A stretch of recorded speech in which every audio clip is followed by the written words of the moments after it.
নমস্কার, সবাই কেমন আছেন? পিকা রসুই ঘরে আপনাদের সবাইকে স্বাগত। আজকে আমি বানাবো বাংলার এক চিরাচরিত রান্না, সেটা হলো লোটে ঝুড়ি বা লইট্টা ঝুড়ি। আপনারা যারা এই রান্নাটি খান বা খেয়েছেন, আপনারা জানেন এই স্বাদ কিন্তু কখনো ভোলার না। আমি এখানে 400 গ্রামের মতন লোটে মাছ নিয়ে নিয়েছি। পরিষ্কার করা লোটে মাছে আমি দিয়ে দিচ্ছি লেবুর রস। লেবুর রস দেওয়ার ফলে লোটে মাছের যে আষ্টে গন্ধটা থাকে, অনেকের নাকে অনেক সময় আষ্টে গন্ধটা লাগে, সেটা আর লাগবে না। লেবুর রস দেওয়ার পর আমি দিয়ে দেব নুন। যেমন অন্যান্য মাছকে নুন হলুদ মাখানো হয়, এখানেও সেরকমই মাখানো হবে। নুন দেওয়ার পর দিয়ে দিচ্ছি হলুদ গুঁড়ো। এরপরে নুন হলুদ ভালো করে মাখিয়ে নেব। মাছটি মাখিয়ে মোটামুটি 15 থেকে 20 মিনিটের মতন আমি রাখবো। এরপরে কড়াইতে আমি সর্ষের তেল দিয়ে দিলাম। রান্নাটি সর্ষের তেলেই করবেন। সর্ষের তেল গরম হলে আমি এখানে দিয়ে দিচ্ছি কালো জিরে। কালো জিরে দেওয়ার পর দেব 2টো শুকনো লঙ্কা। এরপরে দিয়ে দিচ্ছি কুচিয়ে রাখা পেঁয়াজ।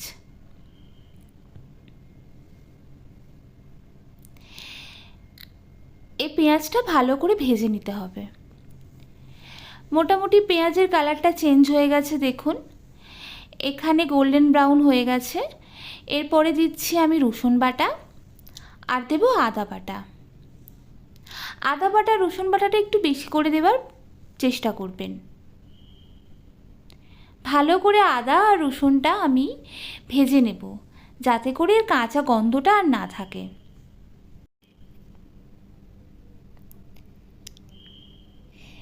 দেখুন আমার আদা রসুন কিন্তু খুব ভালো রকম ভাজা হয়ে গেছে।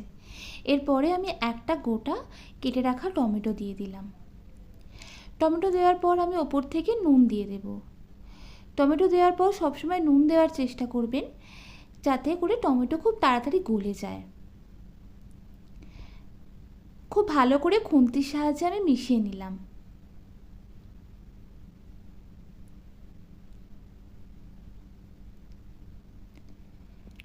দেখুন আমার টমেটো একদম গলে গেছে আর জলও বেরিয়ে গেছে। এরপরে দিচ্ছি 1 টেবিল স্পুনের মতন হলুদ গুঁড়ো, 1.5 টেবিল স্পুনের মতন লাল লঙ্কার গুঁড়ো, 1.5 টেবিল স্পুনের মতন দিচ্ছি জিরে গুঁড়ো আর 1.5 টেবিল স্পুনের মতন ধনে গুঁড়ো। আবার সমস্ত উপকরণগুলো আমি খুন্তির সাহায্যে খুব ভালো করে মিশিয়ে নেব। এই মশলাটা একটু কষাতে দিতে হবে।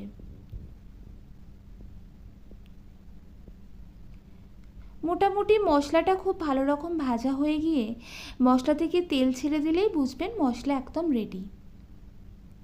এই দেখুন আমার মশলা থেকে তেল ছেড়ে দিয়েছে, তার মানে আমার মশলা রেডি হয়ে গেছে। এরপর আমি মাছগুলো দিয়ে দেব।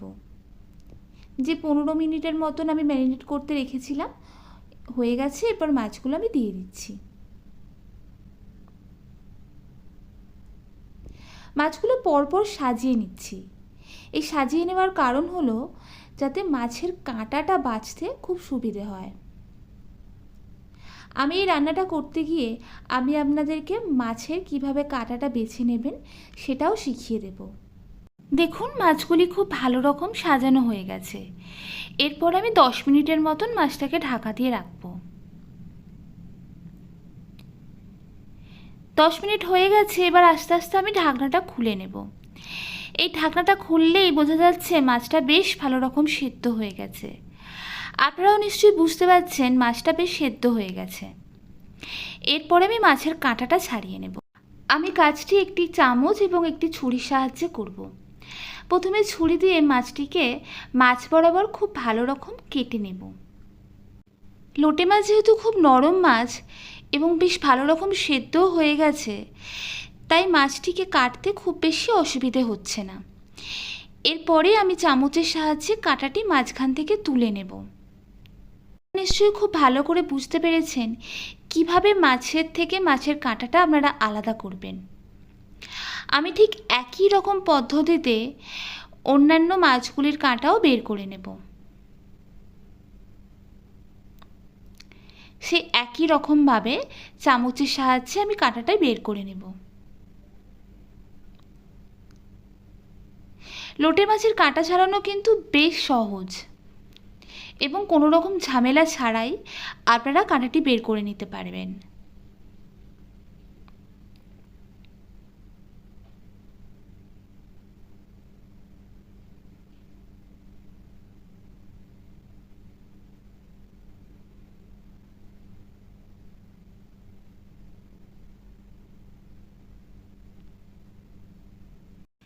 তাহলে আশা করি আপনারা নিশ্চয়ই বুঝতে পারছেন কিভাবে লোটে মাছ থেকে লোটে মাছের কাঁটাটা আলাদা করতে হয়। আমার ভিডিওটি নিশ্চয়ই এ ব্যাপারে আপনাদেরকে বেশ সাহায্য করবে।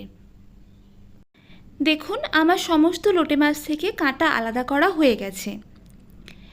এরপরে আমি খুন্তির সাহায্যে মশলার সাথে লোটে মাছটা খুব ভালো করে মিশিয়ে নেব। আপনারা নিশ্চয়ই দেখে বুঝতে পারছেন মাছ থেকে খুব ভালো রকম জলও বেরিয়েছে। আমি এই কড়াইতেই জলটা বেশ ভালো রকম শুকিয়ে নেব। লোটে ঝুড়ি শুকনো শুকনোই বেশ ভালো লাগে। দেখুন, আমি কড়াইতে কীরকমভাবে জলটা শুকিয়ে নিচ্ছি।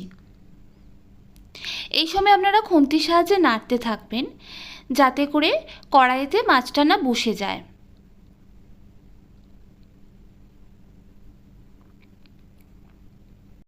আপনারা এই সময় গ্যাসের ফ্লেমটা হাইতে রাখতে পারেন। গ্যাসের ফ্লেম হাইতে রাখার ফলে মাছের জল বেশ তাড়াতাড়ি শুকিয়ে যাবে।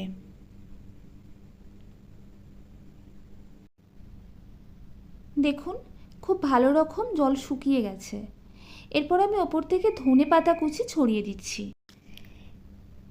ধনেপাতা কুচি ছড়িয়ে দেওয়ার পর আমি আবার ধনেপাতার সাথে মাছটা খুব ভালো করে মিক্সড করে নেব।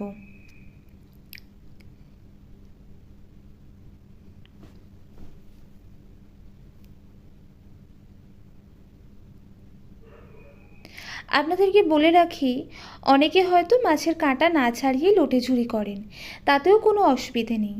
লোটে মাছের কাঁটা ভীষণ নরম, তাই মাছের কাঁটা রয়ে গেলেও কোনো অসুবিধা নেই।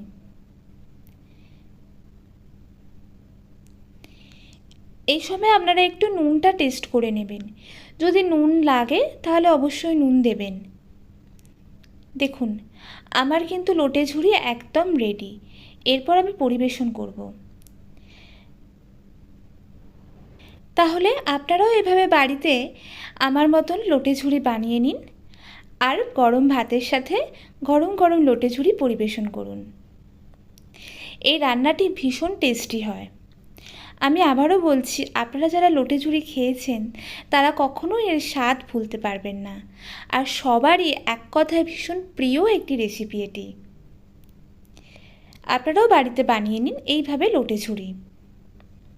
আমার রান্নাটি আপনাদের কেমন লাগলো অবশ্যই জানাবেন, আর চ্যানেলটি সাবস্ক্রাইব করে দেবেন, রেসিপিটা শেয়ার করে দেবেন। সবাই ভীষণ ভালো থাকবেন। নমস্কার।